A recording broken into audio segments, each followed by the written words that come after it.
What's up, everybody? This is episode 53 of Hoops Talk with Dave's Joint. Shout outs to everybody that's been supporting this journey so far. For those who haven't checked out my content, check it out on Facebook, YouTube, and IGTV. But today we have a very, very, very special guest on this podcast episode. This guy that you see right here, he's been in Sports Illustrated, competed for two of California's best high school programs, was even in Sports Illustrated during his high school days. For those who haven't seen the documentary, The Manchild, go get it now. But without further ado, I give you Schea Cotton. Schea, thank you for coming on today to tell your story. I'm happy to have you on, man. Thank you for having me, Dave. Really appreciate this opportunity. Indeed. So let's get it started. So when did basketball begin for you? Basketball started right around 11 years old. I started in baseball, got bored with that, picked up the rock. I used to always play on the playgrounds at school and against the older guys and stuff on the weekend. Had an older brother that played too. So I always was challenged from young, played up 3-4 years older, all the way through. So I had no fear for the game. Had a really good feel for it, picked up the basketball, never put it down after 11 to 30 years old when I retired. I think I gravitated to the game and had a lot of success from a young age because I had a burning desire to be great. I had a chip on my shoulder because I grew up in a tough area at that time. It was much different, and we didn't have a lot of the opportunities that the kids have today. So my whole thing was I wanted to be somebody that they would remember forever. So my game kind of was one of its own. I kind of took pieces out of everybody and kind of put it into my own thing, and had a really great trainer, Marvin Rinovich. My father and mother were very supportive of me, and me and my older brother were tireless workers. We challenged each other. Our goal was to be the best out of the LA Harbor area, and I feel like we accomplished our goal. So talk about, being born and raised in the Wood, aka Inglewood, California, and what was the basketball culture like out there? I was thick. I mean, Paul Pierce, Jay Humphreys, Reggie Theus. I mean, we got a lot of guys came out of there, and even players as of late, D'Angelo Collins, different guys who've had shots to play in the NBA and professionally.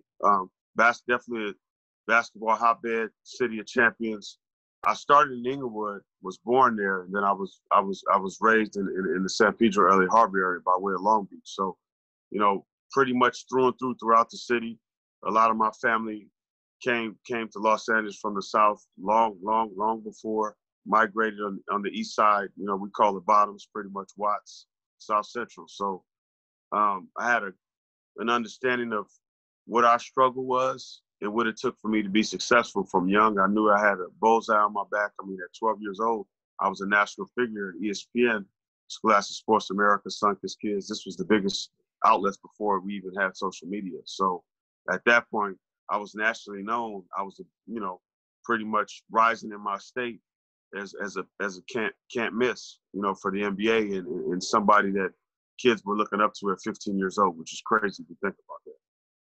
So basically, before reclassing was popular, at your middle school, you basically reclassified a year, or had to be held back a year. Like, talk about that situation.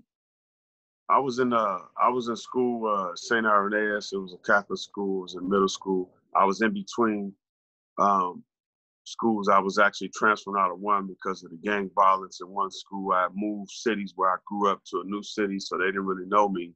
And I was having a lot of problems with the kids, the area, the neighborhood. So I wound up relocating to a Catholic school, St. Irenaeus, was reclassified there because I was basically younger.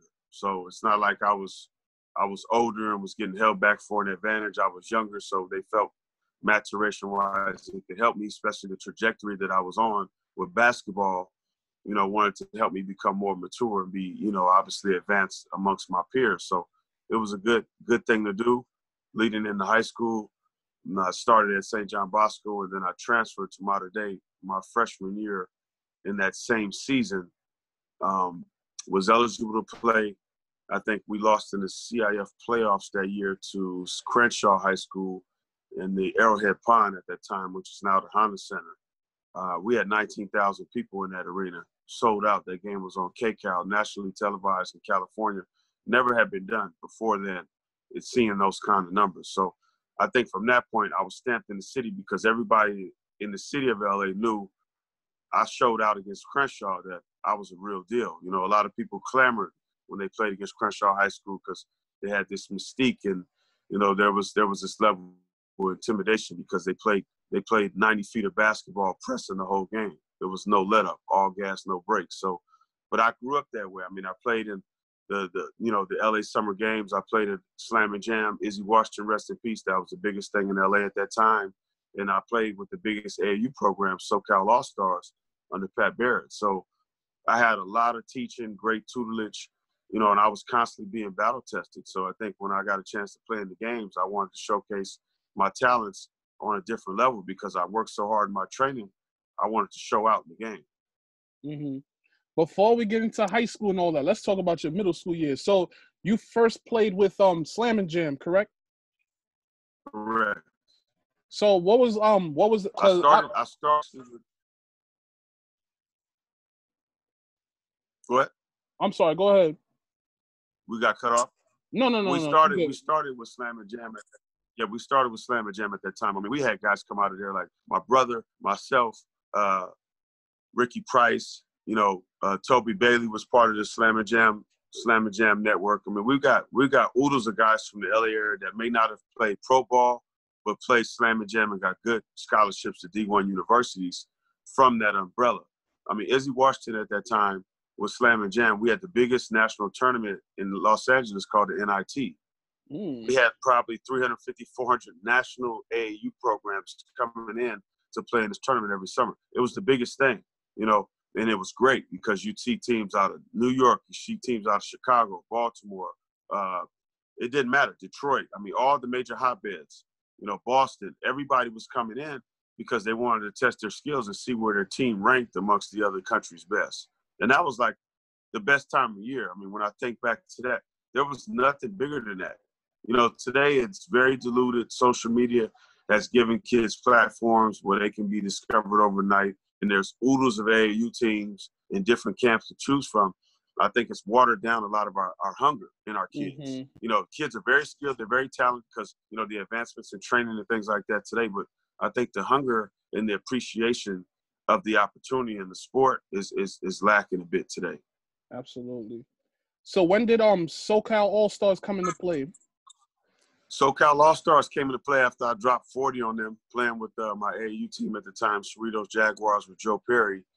This is right before that, and they were called PTI, which is Performance Training Institute. Mm-hmm. I dropped like 40 on them, and, you know, next thing I know, I think a week or so later, they invited me to a practice with Pat Barrett and his team at Woodbridge High School in Irvine, California. It went well. It just felt like they had a great situation. He had access to training Marvin Rinovich that I could train with. We had access to several gyms. I had a really good shooting coach, Des Flood, who passed away, who coached B.J. Armstrong of the Chicago Bulls at the University of Iowa. And they had the total package, something that I didn't have at that time. Slam and Jam incorporated an opportunity with oodles of talent, but I think PTI had the umbrella with the capital structure financially to help things off the court as well, you know, whether it's tutors and, you know, the training and the nutritional side of it, making sure I'm eating certain ways and things like that. At that time, that was unheard of. I mean, I was 15 years old. Nobody was doing that. So talk about, you know, training with Marv Marinovich, because he's a highly esteemed trainer. You know, his son was in Sports Illustrated, played for USC. Like, how was he as a trainer? And how does he compare to trainers today? Marv Marinovich, very intense, no nonsense. He was a blue-collar, hard-nosed guy. When he played in the NFL with the Raiders. His son, Todd, played with the Raiders as well, one of the best ever at the quarterback spot for USC as far as efficiency, completion. I never seen anything like that. I mean, he was a robot. But what happened was I think he he drove him so much on a stringent program, he didn't have a whole lot of independence, I guess, you know, he gravitated to other things as an escape because he didn't really have like a turn-off switch. It was like 24/7 football. You got to be a machine type of thing. And his numbers were unbelievable when he was at his all-time high and his pinnacle of his career. I had never seen nobody play like that. But for me, training with his dad, training with Marv meant a lot to me because Marv was a lot like my father. Straight edge, no nonsense. You know, come bring your hard hat. We're coming to work. I don't want to hear no excuses. Come early, stay late, and put it in. And be consistent about it. And then show up when it's time and be consistent with your play. And that's what I did. I think he was the X factor for me because he had unconventional techniques using the bear, the super cat at that time, which is what Michael Jordan used, Lenny Bias used. You know, some of the best athletes in the world used these devices before the Vertimax came along. Mm-hmm. You know, the Vertimax is much easier than the bear and the super cat was. The bear, you know, it was like a monster, man. You get in a machine that's probably 350, 400 pounds that's going downward, and you're jumping up constantly, if repetitively, as fast as you can go until you just burn out. So in the game, I mean, how many times you jump, it doesn't really matter. You're not jumping with 350 pounds of pressure on your back. Mm-hmm. So it was easy at that point. I mean, I had a 41-inch vertical leap. You know, I had serious hang time, and I could do pretty much whatever I wanted to do on the court. I could shoot, I could handle, rebound, defend, and I loved to pass. So I made my team better and got everybody else to rise to the occasion. I think that's what the special players can do. So during your seventh grade year, that's when you started dunking? Six actually. Wow. I got my first dunk playing with PTI in the AAU national championship game in Roanoke, Virginia. It was a title game. We won. I caught it on film. It's actually in the documentary. So, you know, I was 5'9" at the time, and I think I had like almost a 30-inch vertical leap. So, you know, I flew for a little while in my time. That's crazy, man. A lot of kids ain't doing that. So, how was it being like nationally ranked during your middle school years leading up to high school? I think it was something it was surreal, you know, to come from humble beginnings. You know, neither one of my parents played basketball. Me and my brother, our goal was to just stay out of trouble. It was to stay out of the streets. I mean, basketball saved our life. I mean, I had cousins that did hard time in the pen. It was in the streets, gang banging, hustling, making money, selling dope, whatever, you know, and that was the norm. I mean, around my area, it was like, to be successful, it was being a longshoreman, going to work at the docks. You know, we have the ports out here. The LA Harbor area is surrounded by the port where everything is shipped, one of the largest in the world. And everybody in our city was like graduating high school. If you wasn't going to college, you was going to the dock to be a longshoreman and make 80 to 100 grand a year. Well, that was good money. Still today is decent. Don't get me wrong, but I knew there was something more out there for me, and basketball drove me to a different level.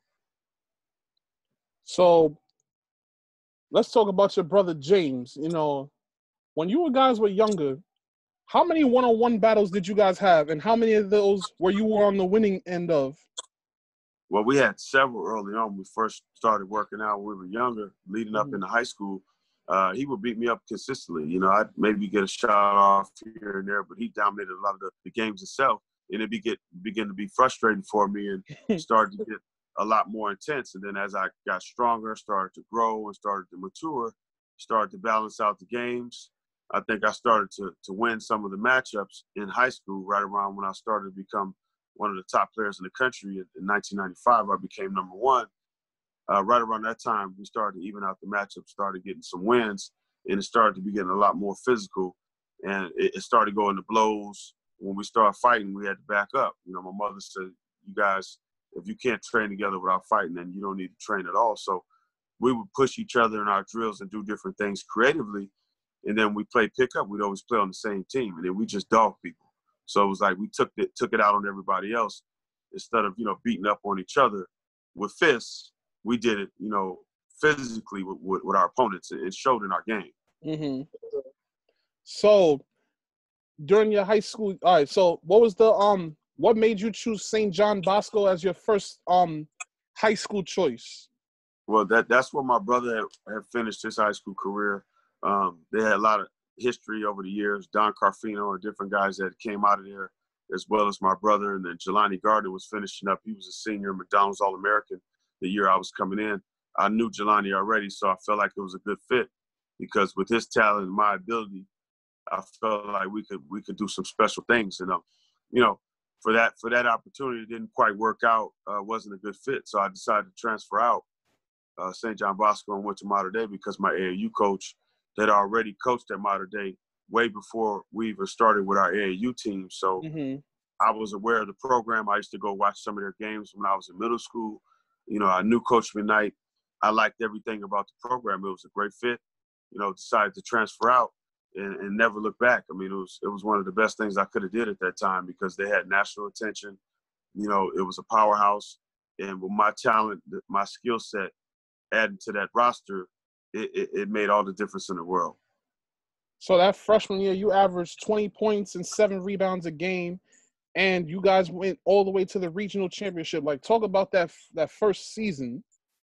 Oh, it was unreal. I mean, coming out of AAU, I think high school was like just a piece of what everybody got a chance to see in me. But it was like the first chance that the first opportunity outside of AAU that I could say it was a family. It was a team. We sacrificed. We loved each other. We fought hard. I mean, we bled together. Guys took charges for one another. We wanted to win. It wasn't so much about who's the leading scorer on the team. It's let's rack up these wins. Everything else is going to work itself out. I think we went like 33-1. I believe that's the year we lost to Crenshaw, LA Crenshaw, and I think our only other loss, well, maybe 2 games. I think we lost to Oak Hill in Vegas around the holiday time. They had Ron Mercer at that time, and he was playing well, and I think I dropped 38 that game against them. So the thing that separated me from everybody else, whether it was middle school, high school, college, or whatever, I showed up every night. I developed this name through my training, through my support group, my family, my brother pushing me, setting the tone there, making myself accountable with a time management chart every day. It changed the game. When I stepped on the floor, I knew I had to perform. And it wasn't about, I'm sore, I'm tired, I'm not feeling it tonight. That wasn't an option because you never know who was watching that night that could change your life forever. And that was my whole mentality. You're only as good as your last game. Facts. And then also during that freshman year, you were fortunate enough to be featured in Sports Illustrated. Now, and also that was the same year Felipe Lopez was in Sports Illustrated. Right. Talk about, being in that magazine, like as a high school freshman. Talk about that experience. Well, from there, for us growing up at that time, before all this social media stuff came into play, Sports Illustrated was the pinnacle where we could go as far as, a publication or any type of syndicate. That was the biggest thing out. I mean, and still today it's got a level of stature, I think, that's bar none. We look forward to the swimsuit editions when we were younger, seeing the women in different outfits and stuff. Everybody look forward to that. Like, who are they going to put in the next one? So for me, when I was able to get in there after seeing all the professional figures that made it to Sports Illustrated, it was like, well, I've arrived. But I was still setting the bar, still setting, goals for myself because I was taught not to read your articles, treat the janitor like the president. It was all about integrity and higher moral value and men of faith. I mean, that's what we're being raised to become. And I felt like my parents succeeded in that. So when Sports Illustrated hit, my life wasn't my own anymore. I mean, you talk about giving up your freedom. I had no privacy anymore. I was living in a fishbowl. I mean, people were asking me to train their kids at 15 years old at $100 an hour. And I'm like, I'm still working to perfect my own game, and you want me to help your kid, So, and you're playing with Magic Johnson as a freshman in high school when he's got all NBA players on his team at the men's gym in UCLA. I'm walking into the gym at 15, and Magic's hollering, I got Cotton. And this dude is Showtime. This is the Magic Man in the Showtime era. Like, it doesn't get any better than that. Wow, you got to be in open runs with Magic. Absolutely. That's crazy. Absolutely. I was the only high school kid playing on the court. It was all NBA players. The first court's the NBA crew. The second court was the college guys. And on the other court, you had guys out of UCLA, Barron, Park. Everybody, is over there playing. And then you had to win on the college side to get to the pro court. But I'd walk in the gym and go right onto the pro court. I'd lace up, get warm. They finish up a game. Magic call out a sub and just sub me right on in. That was like, for me, it was unreal. Like I had chills, but at the same time I had to play it cool because I was establishing myself with them also. At 15 years old, playing with grown men, making a difference, making a name for myself against Grant Hill in his prime, Eddie Jones in his prime. I remember going at, Kenny Anderson, seeing him on the court. That's my man. Shout out to Mr. Chibbs. Different people along the way. I was like, this is crazy. Jimmy Jackson in his prime. These were some of the best players in the NBA. I'm going at 15, holding my own. And Magic is like, yeah, I got Cotton. And no cameras were around during this time. None whatsoever. They didn't allow cameras in the gym because it was all about privacy. You got to remember, Magic was huge at that time. It was Magic and Larry Bird were converse with the weapons. And then you had Michael Jordan and Ron Harper before he tore his knees up. These were the biggest guys in the NBA. So for him to bring me under his wing like that, that meant a lot to me. Yeah, I mean, now these a lot of these trainers, they allow cameras into their open runs or workouts, and I guess in a way it's good for people like me for content, but for the players and the trainers, it's like it takes away kind of the purity because there's, like you said, there's no privacy, unfortunately. And Absolutely. It seems like everybody's doing things for the cameras nowadays. And that's the problem. There's no genuine authenticity anymore because everything is being monetized. We're going to do this and dress it up, make it look nice and cute so we can make money off of it.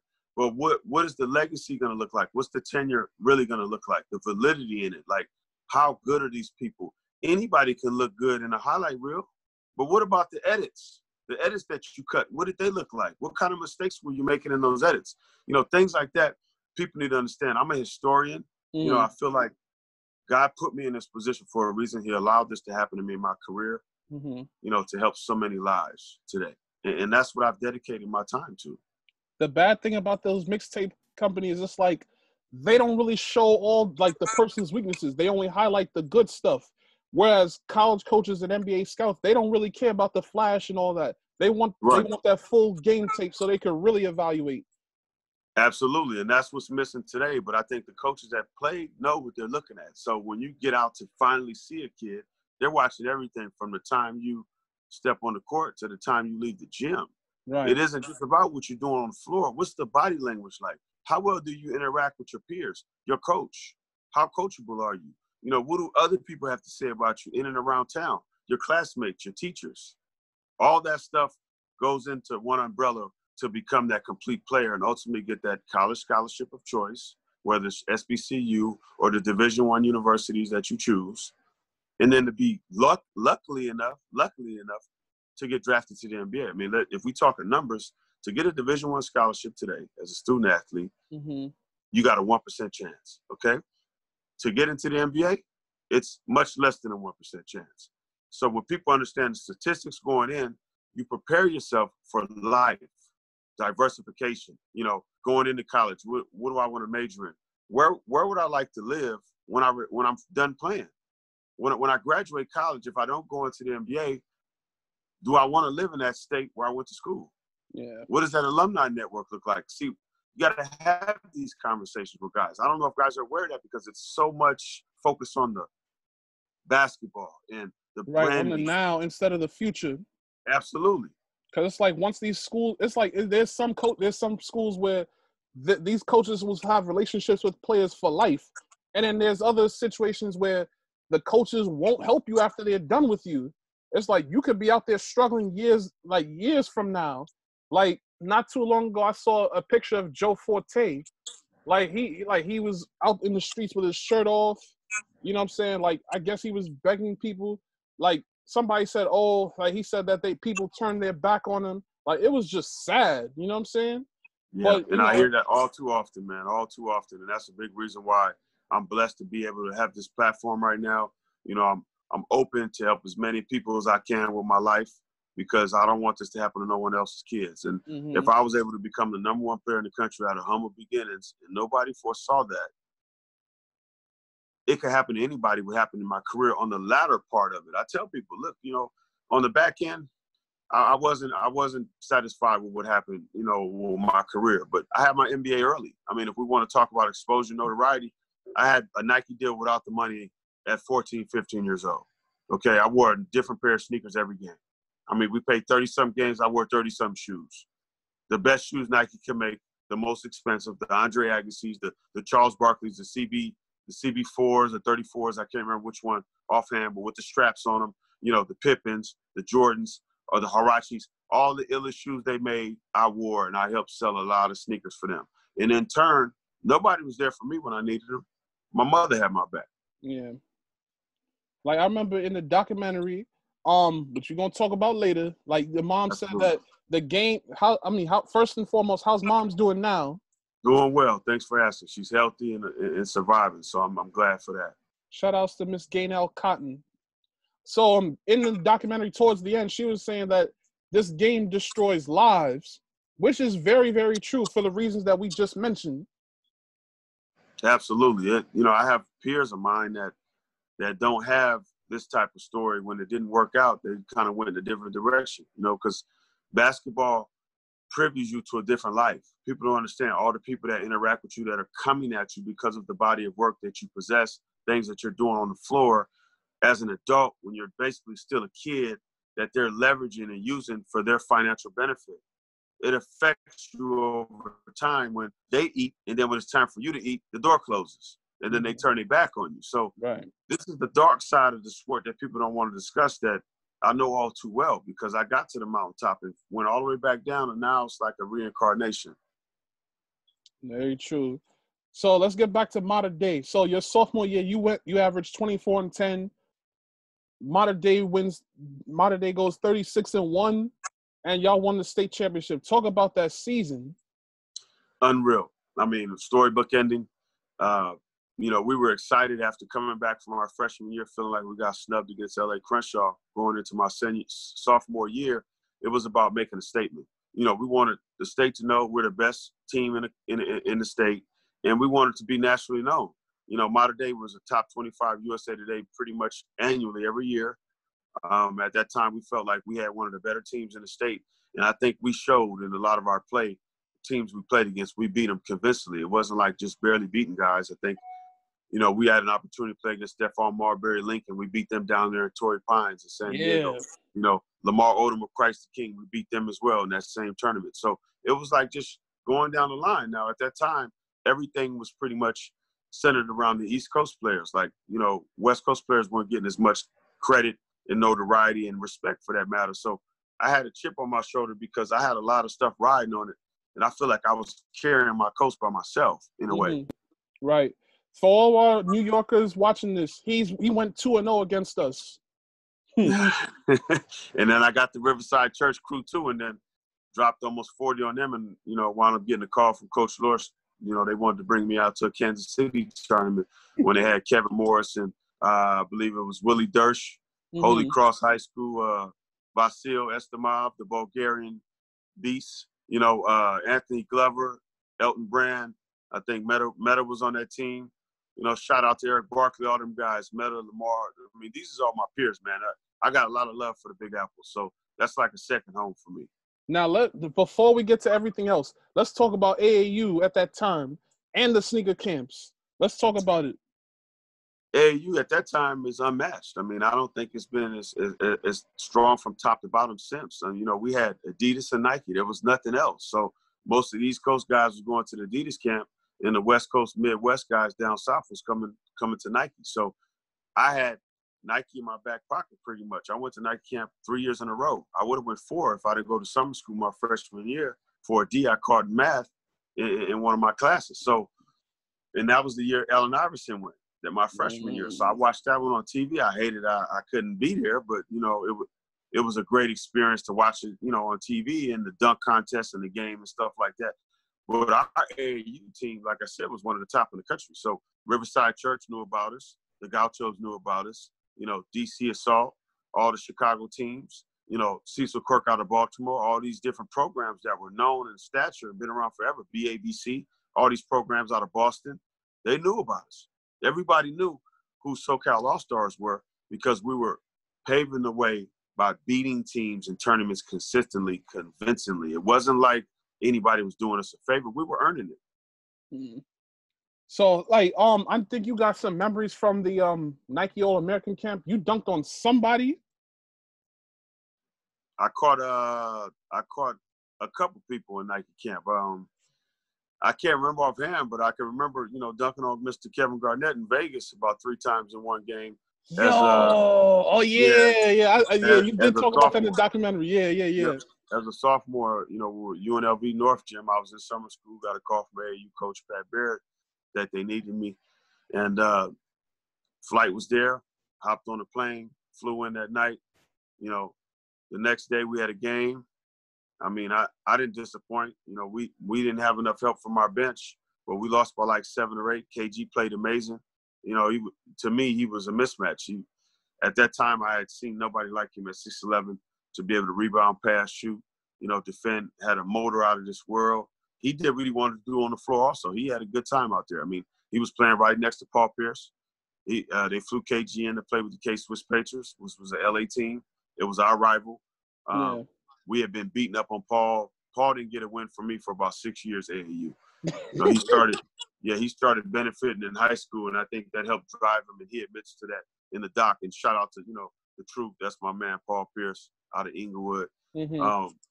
But, it was a different time. You remember, this is before social media. So if you weren't good enough to make it, you had to wait till next season. It wasn't, I'm going to call this coach and get on this team over here and show them I'm good enough. Right, because there was less AAU teams back then.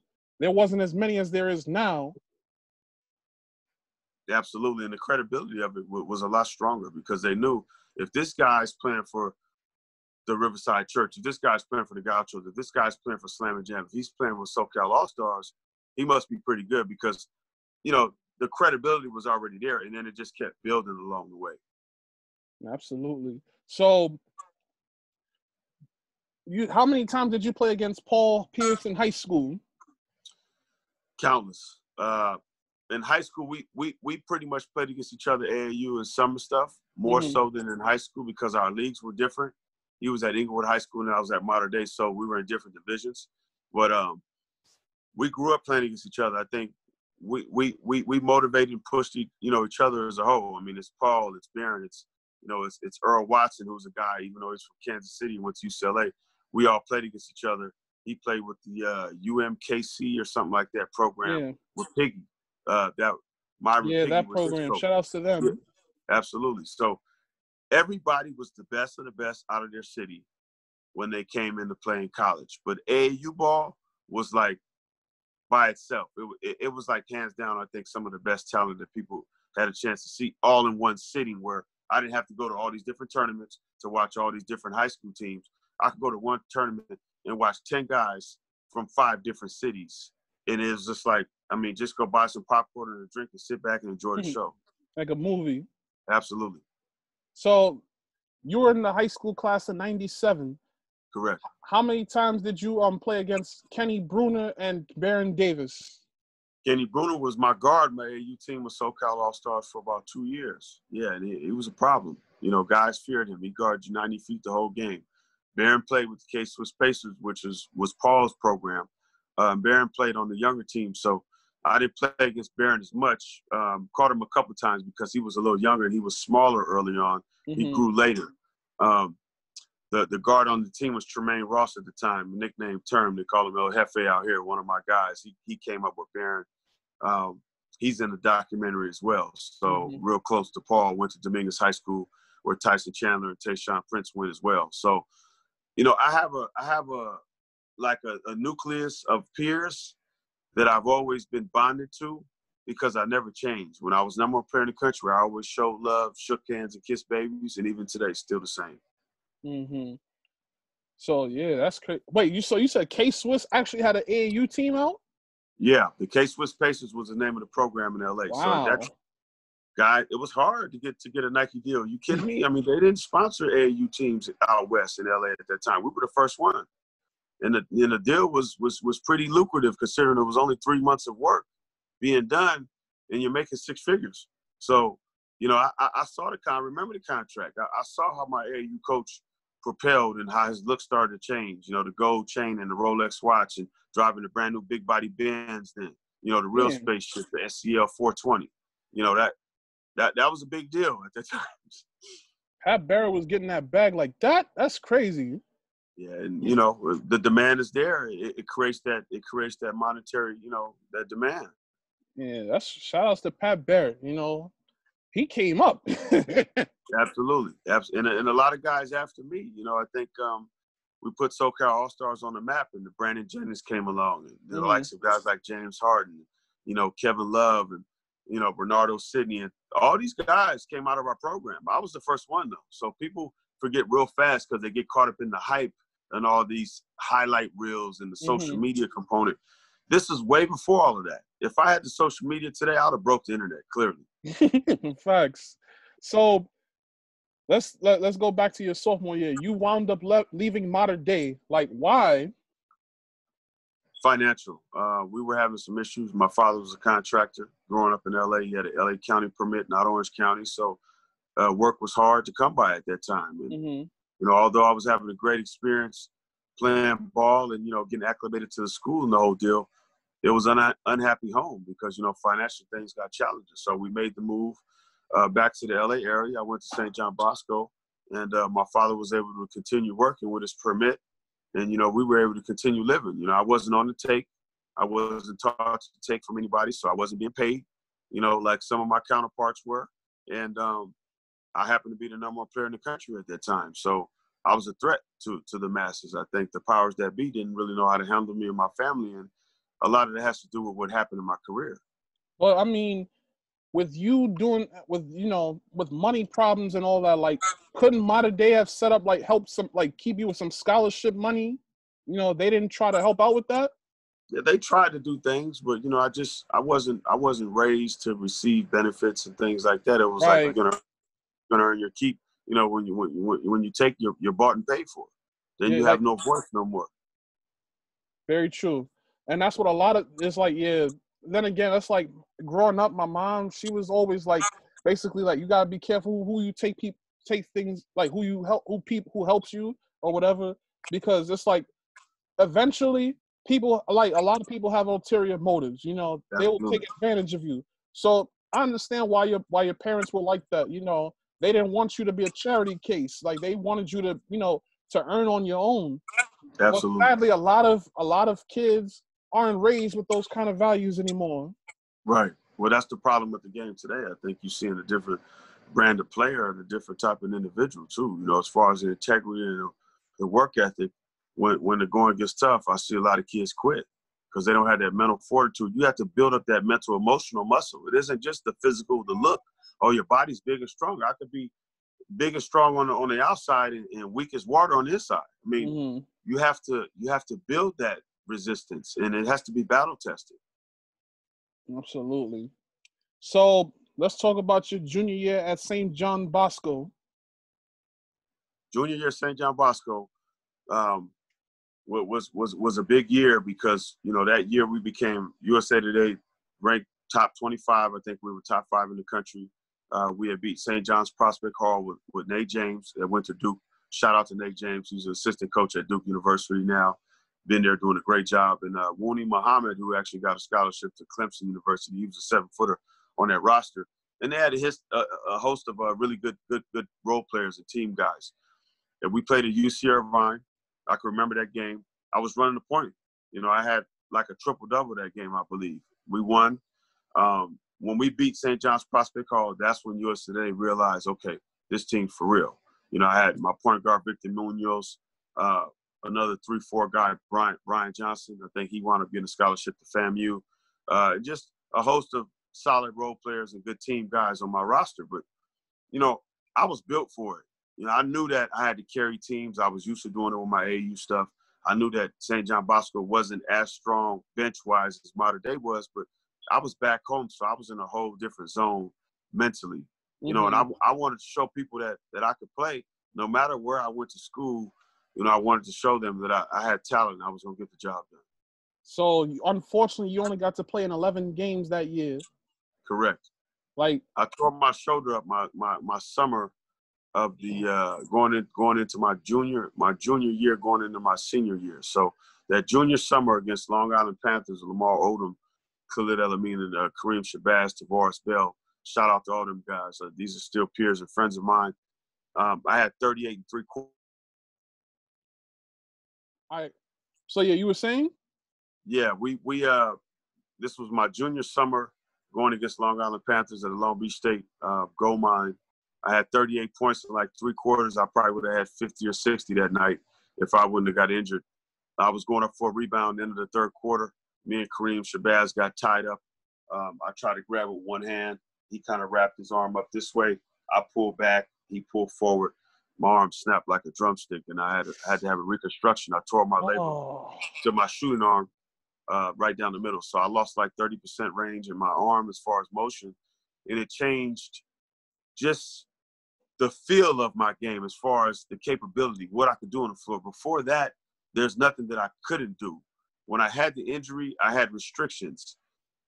I was very successful still. I would average 30 points with no problem.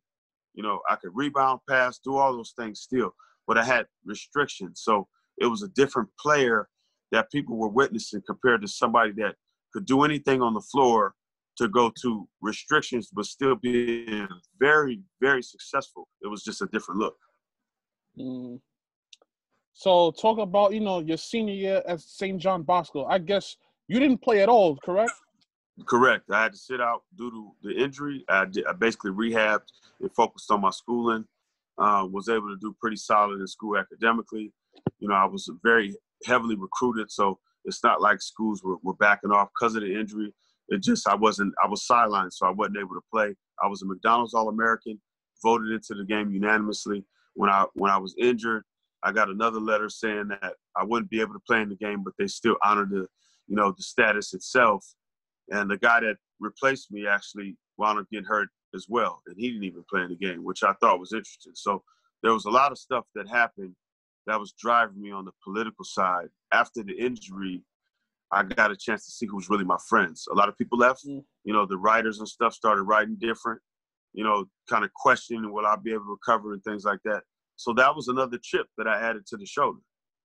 Wow, like that 97 McDonald's class was crazy. Shane Battier, Elton Brand, Lamar Odom, Khalid El Amin, Mark Karcher, Melvin Eli, Anthony Perry, Meta World Peace, Marcus Fizer, Brendan Haywood, the Collins brothers, Chris Burgess, Larry Hughes, Baron Davis, and Tracy McGrady. Did you ever get to play against T-Mac in high school? I never got a chance to play against T-Mac. Saw him play. I mean, he's great talent, hell of a scorer. Just never got a chance to catch him. He was an Adidas guy, so like I said, I was a Nike guy. So, yeah, they did a good job of keeping us separate. So they didn't. So there wasn't any tournaments in which it didn't have to do with brands. Like they didn't, like, what I'm saying, like, didn't you guys play against like teams from the other circuit? Yeah, but if their team didn't go to a big tournament, like I mentioned, the NIT, Long Beach NIT, we wouldn't see those guys because we'd stay, like our high schools would go to Nike tournaments because that was part of their contract, their agreement. And our AAU team was a Nike team. So we're not going to tournaments that are Adidas tournaments. We're going to tournaments that are non-affiliated, if anything. And a lot of those teams weren't going to those tournaments because they had to play in Adidas tournaments. So it was kind of that shuffleboard. Yeah, like big time in Vegas. That part. The Easter Classic was a Nike thing with May Fisher. It was one of the biggest they had. John Farrell was another thing in the summer. The summer, the Christmas class. They had all kind of tournaments going on that were Nike and Adidas and then Reebok. Everybody else had to get in where you fit in. Yeah, that's crazy. So at that time, you didn't play in any and like you said, you had the runs with Magic at UCLA. Did you ever get to play in the Drew League in high school? I did. I played in the Drew with American, which was Jim Brown's organization with Rock Johnson, Rockhead we call him out here. And I averaged 30 in the Drew when I played in it. And it was much tougher then. It was before the Hollywood. Before it got commercialized. Absolutely. With all the lights and the cameras and who's sitting front row. Man, we was in a Cracker Jack box getting it in, taking chances with our life when I was playing in the Drew. You feel me? It was real like that. So, I did all of those things. And I think that's why the city has stamped me in a different way, because what I did and what I'm doing today, I think is more special. than what I did when I played.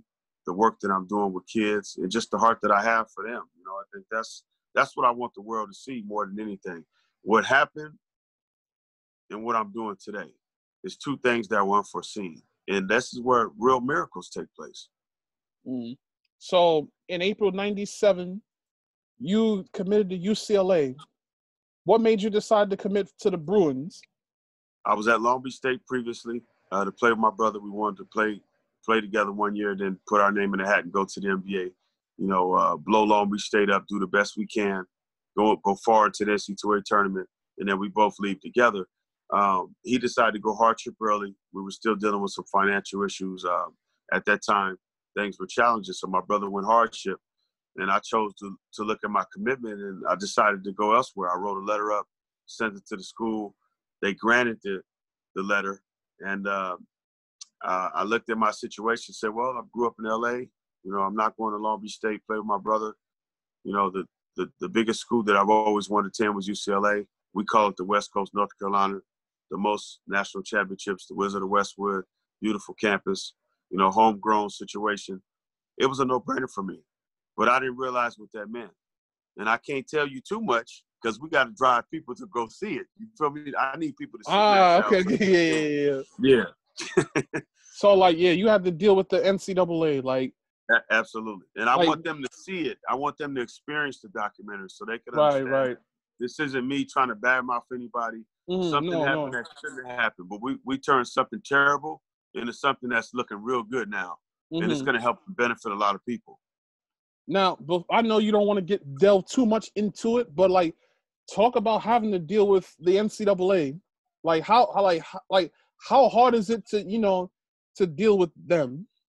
It was tough. I didn't run from nobody because I lived life the right way. I wasn't dirt. So I didn't have nothing to hide. We opened up our books. We showed them my records and everything. And they had questions about my truck at the time that I had. The Explorer that was purchased from me, from my pops. He was making decent money at the time in construction. He had his own company, you know, and he worked hard. So, but I think when you're black in America and you have this level of middle class, or you know how to handle the finer things when they come with class rather than flamboyancy, it's taken as though, well, who's handling you? Right. Where's the money coming from? How did you get that? You grew up here, humble beginnings, like you don't supposed to have nice things. So they just assumed that somebody was in my pocket. So when we opened our books up to them, it was kind of like they had egg on their face. They didn't know how to respond because it was like, well, there's no harm being done. There's no wrongdoing found. And they never vindicated me and my family name. They just left it slandered. And that's what I want people to understand. My investigator from the NCAA is in my documentary. He's telling the truth. He's telling the story that I never did no wrong. And they never vindicated and cleared my name. And that's the part that followed me and didn't help me in my process as a professional athlete. So there's little stuff like that can take you right off course. I mean, it's just one wrong move. It could throw everything off. Yeah. And then it's like Jerry Tarkanian, he had his problems with the NCAA too while he was at UNLV. And then, like, UNLV, like, I guess they forced him out in 92. 6 years later, while he was at Fresno State, the NCAA cleared him and they had to pay him $2.5 million. Right.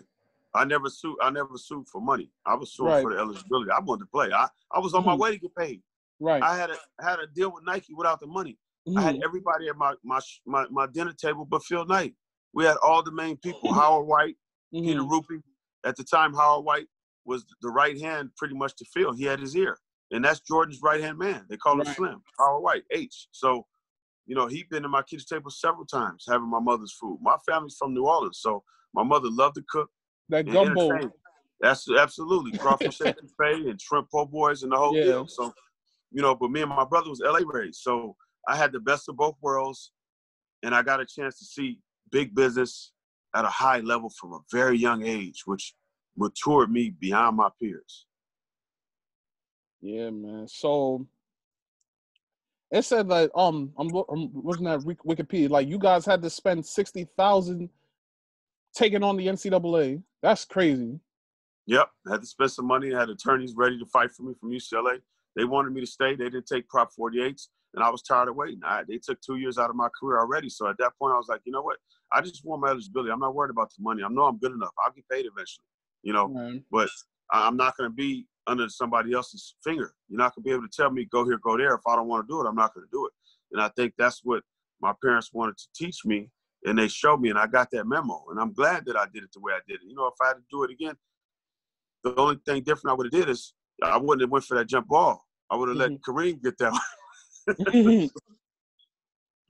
So you did get to graduate from St. John Bosco, correct? Correct. All right. And then you went to St. Thomas More for that 5th year. Talk about, you know, how, like, you from California, so you wind up going to Connecticut. It's cold outside. How did you as a West Coast kid adjust to the cold weather? It's just, you know, it was just a little bit colder. I mean, you know, it's mentally I was already built for whatever. You know, I was through the trenches, you know, as it was. We had traveled through so many odd states playing AAU ball. You know, I had been to New York. We had been to Boston. I had already been to Virginia. You know, there was areas I was playing in where a lot of my peers were on some of these prep school teams that I played against AAU. So guys that already knew me, because I was supposed to be at UCLA. I was somewhere where I wasn't supposed to be at, but I had arrived there because I said, I don't want my college eligibility clock to start. And if I go to prep school, I can get some different looks and reopen my recruiting process all over again. So when I went to St. Thomas More, I was on a tear. I felt disrespected. You know, I was like, oh, they think it's a game. They want to mess me over and this and that. They think I'm going away lightly. I'm going to kill here too. And ESPN will come up and do a story. And that's exactly what happened. And I wound up being an NEPSAC leading scorer. You know, we won a lot of games, played with some great players. Aju Ding, Luau's brother, who signed with UConn and finished at Fairfield. Charles Cranford, who's a city guy, played at Cardozo out of Queens, went to St. Louis. You know, my guard went to a small college in Tennessee. My roommate, Mike King, out of Baltimore, played at George Washington. You know, who was my sidekick, a combo guard. And we had a host of other guys. I mean, my starting 5 damn near all went D1. So Coach Quinn did a great job. Shout out to Coach Quinn at St. Thomas More.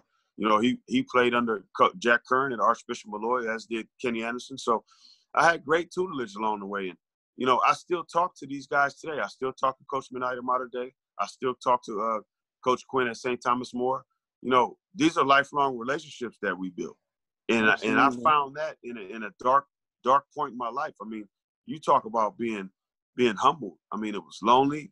It wasn't the cold that was bothering me. It was the position I was in. I mean, I had to look at Barron and Earl and them at UCLA playing on TV in front of 15, 20,000 people, and I'm playing in my gym in St. Thomas More in front of maybe 700, 800.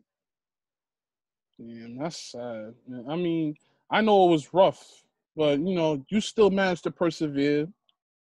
You know, what was your thought process during that time? Just to show and prove. It didn't matter where I went. I'm going to show the world I can play. You know, you can bottle me up, but the talent's going to come out. I worked too hard to get to that spot, and I had been through so much adversity. My father taught me and my brother work ethic from young, very young. Me and my brother would do construction in the summers in the hot of the 105-degree temperatures. You know, I'd work for 6 hours, and then we'd go home and shower, and I'd put on my basketball uniform. We'd go to a game and drop 30. And it was just that mentality, that worker's mentality, blue collar. It wasn't like somebody's going to give me something, I'm going to earn it. Yeah.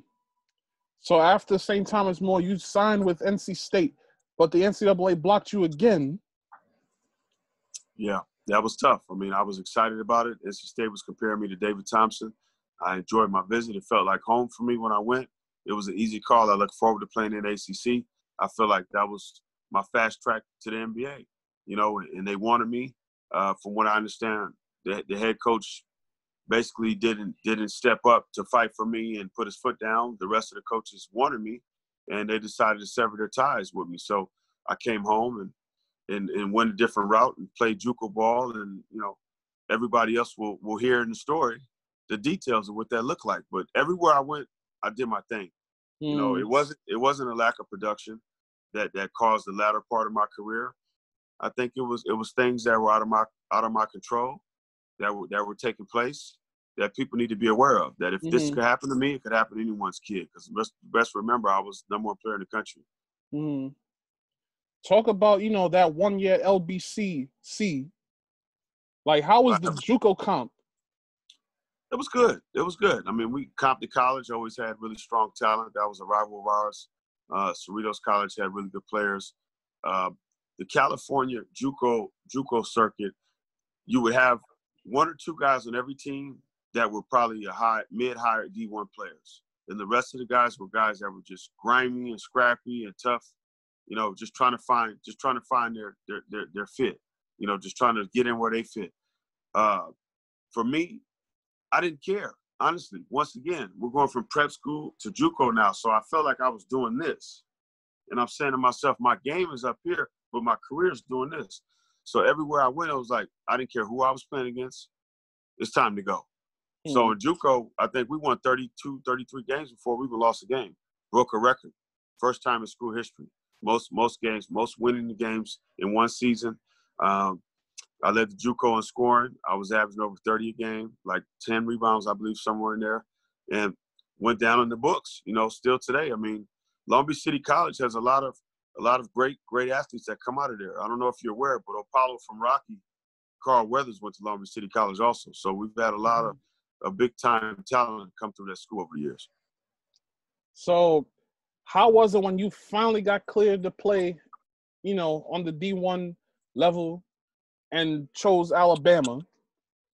It was exciting because I was in the power conference being in the SEC, knowing that I was playing against Florida, Georgia, Kentucky, Tennessee. There's no nights off. It's Arkansas. It's what I look forward to. And what I was told and what happened was two different things. And at the end of the day, when you're choosing a school, it's a crapshoot. It's like rolling the dice. There's no guarantees. You know, you could get hurt, a coach could get fired, or it just may not be a good fit. In the worst case scenario, you know, you transfer out. But sometimes things work and people are fortunate enough to gravitate, you know, to success and you go into the NBA. For me, it wasn't the talent. I was played out of position. You know, something that was told to me didn't happen. I held at my end of the bargain. I was all SEC. Second, led my team in scoring, started every game. It was a bad marriage. You know, in a nutshell, it was a bad marriage. I mean, you know, and for me, it made me stronger, it made me tougher, it made me want the desires of my heart more out of life, to be honest. Like, it pushed me past my peers, where my peers that made it to the league and made 100 million, 200 million, yeah, they won early. But what was being born in me in that time is unmatched today. And I think that's what people were feeling, the conviction, you know, the sincerity, and the cautionary tale of my life. So, like, what was it like playing for Mark Gottfried? It wasn't fun. Let me tell you that. So, you know, what was told to me in the house to get me to Alabama, what happened was two different things. So, you know, without throwing him under the bus, I could have dealt without that experience. And I want kids to understand, when you choose a school, make sure you choose it for the right reasons. And a lot of times when you're big at home, stay home. When you leave, you lose a lot of power. That's true. Especially when you go into these other states. Like we alluded to earlier, like, you know, coaches will turn their backs on you. So always choose the right program. Absolutely. And choose it for the right reason. You know, and look at the educational components. Figure out what do you want to do when you're done with playing with basketball, you know, and the other side of what is your interest? Like, that comes down to your major. A lot of times if you choose a major that is going to occupy too much time academically, then they're going to force you to choose another one. So exactly, understand what you're getting into.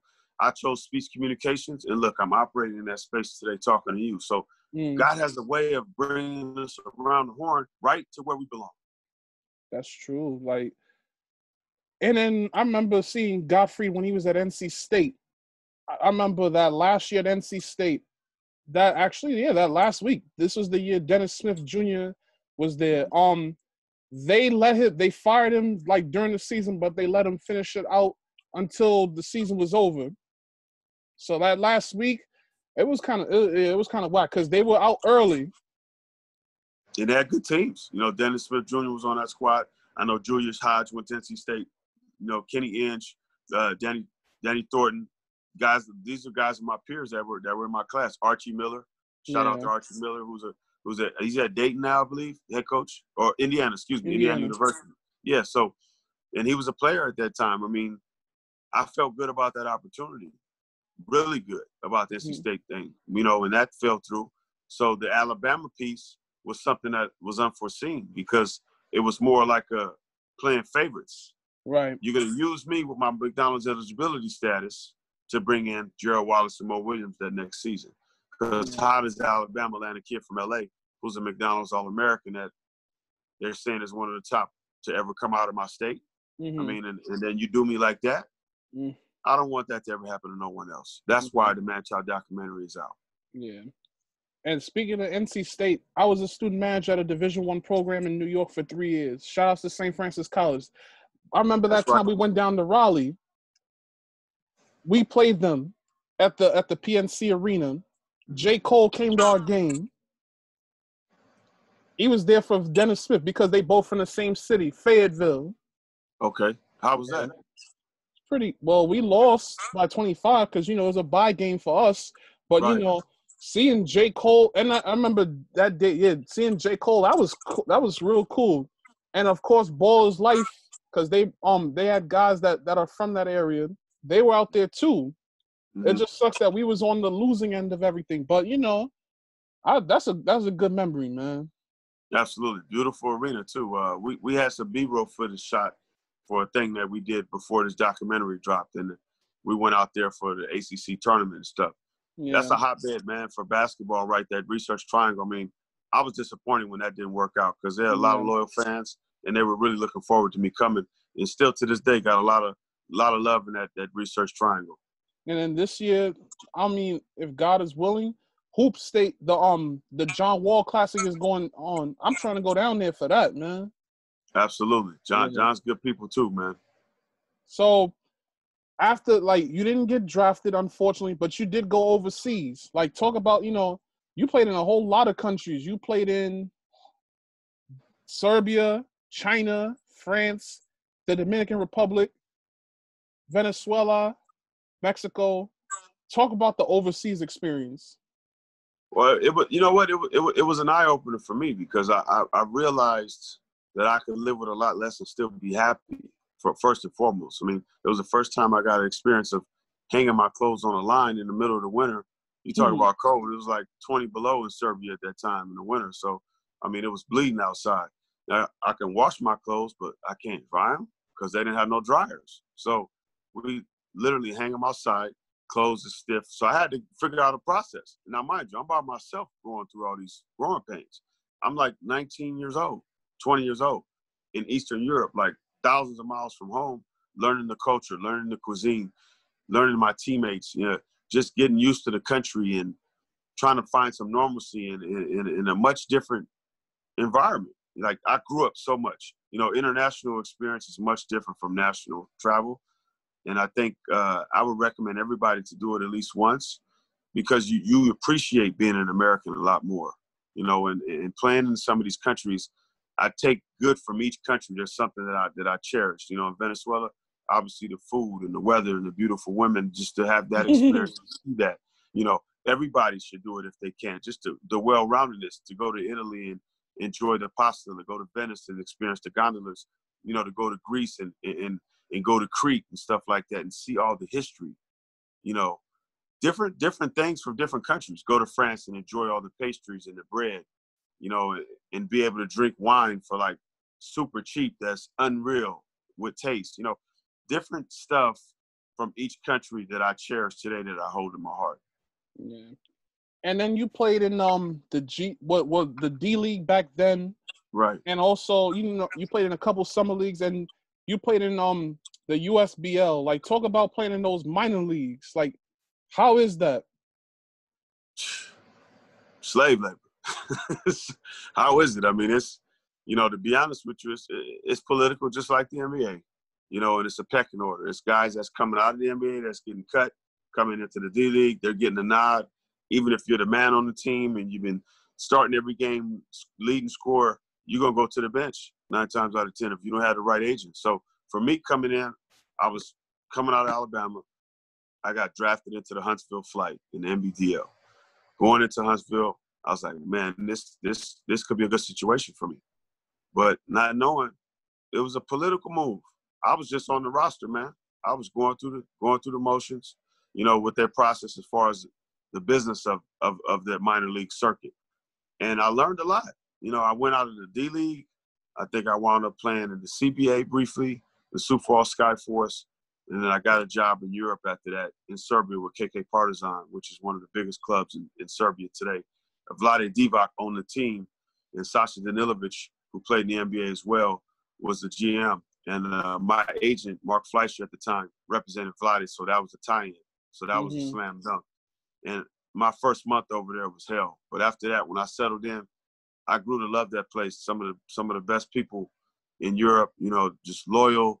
Some of the best basketball players that come out of Europe, the toughest, and the food is really good, man. So I had a good experience, So, but you played it, like I said, you played in the NBA Summer League a couple times. Like, tell me how hard it is to make a team during Summer League. I mean, it's you have to be fortunate. Timing, it's got to be in the cards for you, because in the Summer League, you're battling guys that's under contract. You're battling free agents at your position. You're battling time, age, and then they start being very technical, height and, length over this guy, upside. Summer League is like feast or famine. I mean, everybody's lacing them up. There's a system that they put you in, and then you have to showcase your ability in very small pockets of opportunity, and you're only going to play so many games, and then the Summer League's up. So you have to set yourself apart within the team concept and make yourself appealing enough to be invited to camp, unless you get signed in Summer League for a guaranteed contract. So in 2000, after you left Alabama, you were with Conrad McCray, who unfortunately passed that summer. Like, talk about what type of person he was. Brooklyn McNasty, shout out, rest in peace. My man, love him to death. We had great conversation in Summer League before we even started that camp. He was a little worried about all the running that, they have you doing, and we kind of shared that uneasiness. And I guess he had a prior condition with his heart, an irregular heartbeat, I believe. And they didn't have him sign a waiver. So he practiced with us, and I'm telling you, man, he was destroying all the 4s and 5s in camp. I mean, he would have definitely made that team, and I felt like I had a good chance as well. And we shared dinner together the night before. We chopped it up and had a real good time. And, it was cool, man. I had a different appreciation for him, and he just kind of expressed, why he came back to the States. Because I said, man, you killing him in Greece and making all this money in Europe doing cartwheel slam dunks on fire. I didn't heard the tracks. Why are you coming back to America? He said, well, I want my family to be able to see me on our soil without having to take these 7, 8, 10-hour flights just to get to me and uproot their whole lifestyle, And he died trying. I could say, God is my witness. He died trying. And we were finishing a 2.5-hour practice. They had us doing some 17s. Johnny Dawkins was our coach. And it was the last 17 we were running. We got to like number 8, touched the line, he turned and go. I was running like almost right alongside him. And he it's like he tripped and fell, and he just landed on his face. And it was just like he was out. He wasn't moving or nothing, man. It was like earth-shattering for me, and like an out-of-body experience to see like a physical body laying in front of you that never really was resuscitated. And they say he died at the hospital, but he died on that floor. They brought the shock absorption out, hitting his chest and everything. It was humbling for me, man. That hit me in a different way from that point, because it was a guy that I considered a peer of mine, that I was able to develop a bond with, a connection, a guy that I watched growing up at Syracuse, with Adrian Autry and Billy Owens and all these guys, and develop a name like McNasty. And to see him go out like that, it was humbling, man. It was really sad. Very sad. Shout outs to Conrad McCray. Like, every year now, since 2000, now they actually have a tournament in his name. It's sponsored by Jordan Brand. They have a high school division. They have a kid, smaller kids division. Like, shout outs to Anton Marchand, Cleon Hyde, Troy Lamond. Those are friends that he grew up with. Shout outs to them. They really doing a lot of stuff. They keeping his memory alive. Absolutely. That's good to hear. Yeah. So after you were done playing, you started doing the training thing. Talk about that a little bit.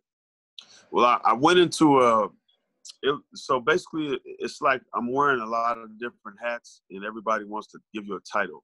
So I'm more of a mentor. The training is just a component of it. But what I find I spend more time doing now is dealing with the mind, working on the mental component of the game of life, rather, not just the game of basketball. And I talk to kids about diversification. I talk to kids about sacrifice and true discipline and work ethic, and explain to them how hard it is to become a Division I recruitable student athlete, let alone to be a professional and get paid for play someday. And I give them the hard facts in the beginning so there's no surprise in the end.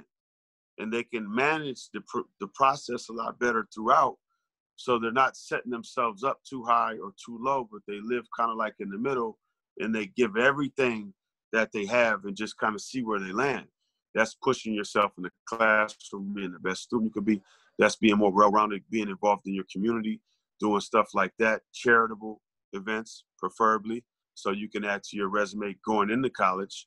So when colleges look at you, they can see a guy that's more of a commodity rather than just an individual. If you can impact communities, I think you can truly make a difference. So I come from that aspect. And then the training component, my training is much different. The guys I deal with, I do a lot of one-on-one training, and I'm up in your face, and it's intense. Very little rest time. Your rest is the water break. But before you get the rest, you got to shoot free throws. So everything is challenging, and you're constantly being stretched and strained. And that's what life is. It's constantly evolving. Yeah, you old school, bro. So, you coached with Belmont Shore for a time. Like, was Brandon Jennings there when you coached? I think no. This was like right after. Yeah, Okay. I think this was like shortly after, because he's a lot younger than me. But I worked with Dinos Dragonis. I mean, pretty much exclusively for Shout out about. to Dinos. Shout out to Dino, absolutely. He's in the doc as well. It was probably about a 3.5-year window where I worked with him exclusively, and I watched everything from top to bottom, developed relationships with college coaches, ran his events, including the Pangos camp at times. And it helped me on the business side of things, really be able to make my transition and pivot into the business of the sport, as well as being a mentor, helping kids at the same time. So name some players that you coached on Belmont Shore. Well, Will Barton, for one. Shout out to Will Thrill. My guy, Will. Be more. Absolutely. Several different guys. I'm trying to think. C.J. Cooper is a local kid out of here who played at UTEP. There's another kid, Bruce English, another guard that I coached who played at LMU. There's a local talent as well. A lot of guys on the national circuit that I met through Dino. Harrison Barnes, I got a chance to train and mentor him briefly before he went to North Carolina, out of Ames, Iowa. Shout out to Harrison Barnes. A host of other guys. I mean, there's a lot of younger guys up underneath me. Quinn Cook, got a chance to mentor and work with him a little bit. Coached him on the AAU circuit also. There's a lot of guys over the years that I've forgotten just because it's been so many names. But I've impacted a lot of people, not just in California, but nationwide.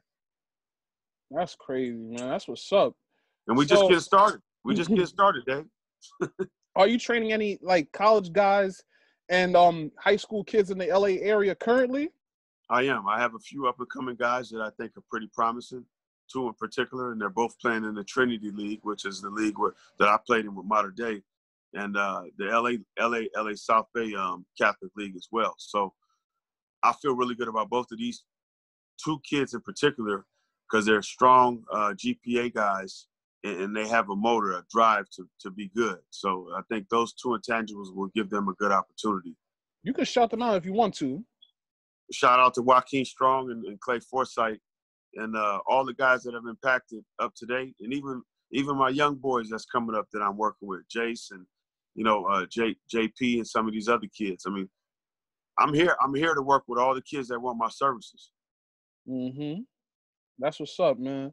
So let's talk about, what just showed up on the screen, the Manchild documentary. For those who haven't seen it, tell them what it's all about. The Manchild documentary is about a Los Angeles legend, myself, Schea Cotton, a.k.a. Manchild. Was a can't-miss first-round pick. If anybody was a surefire, it would have been me. But I didn't get drafted, and because of that, the Manchild documentary was created, and basically the synopsis behind it is if it could happen to me, it could happen to anyone's kid. It's a cautionary tale that needs to be taken serious, and everybody in the world needs to see it. Well said. So this is a question that I love to ask my guests before I segue into the final question. So if you could go back in a time machine to 1995, what would you tell Schea at 17 as he's garnering all this success before everything goes haywire, you know, as he's prospering? What would you tell 17-year-old Schea? Stay humble. Stay humble. Stay humble. That's it. Well put. So final question. What's next in the future for Schea Cotton? Sky's the limit. Next in line, I think I'm working on a few things right now locally with the California community colleges, building a curriculum entitled Manchild Youth. That would be a prerequisite for people, and that would incorporate viewing the film and writing a paper and getting a hands-on experience, a 360 experience of a day in the life for me in the classroom sense to help each and every person be a better student and a better person in life. And there's talks of a docu-series. We've got a family book that my mother's completing here pretty soon. So we'll be looking to publish that and get that out. And like I said, I'm doing a lot of mentoring. So speaking engagements and stuff like that, I'm working on it as we speak. And I'm really excited about those opportunities. I think that's coming into fruition here. We're potentially looking at something with Brewster Academy. They may bring me in if it works, if it makes sense, at some point when this coronavirus pandemic opens up. But more importantly, I want the world to watch this documentary with an unbiased eye, and just go in and understand that it's going to move you. It's riveting. It's inspirational. There's heartbreak. There's betrayal. There's different levels of disappointment in there. But it's a family story about two brothers and the younger brother that was a can't miss that was missed. And what he's doing today is more special than what he did then. Well said. Schea, thank you for coming on to tell your testimonial, and I wish you nothing but the best moving forward. Thanks for the opportunity, Dave. I just want to plug the Manchild real quick. It's available right now on iTunes, Amazon, and on all platforms where you can purchase content as well as rent. Indeed. Well, everybody, this is episode 53 of Hoops Talk with Dave's Joint. Shout outs to Schea Cotton for coming on to tell his testimonial. For high school kids around the nation, definitely listen to Shea's story. Tell you if your parents got a card, tell them to buy this documentary, rent it, whatever. Definitely check out Manchild and support this episode. It's gonna be all out soon. It's gonna take some time to come out, but it's gonna come out soon on YouTube, Facebook, and IGTV. Everybody stay safe, stay blessed. Peace. Appreciate you.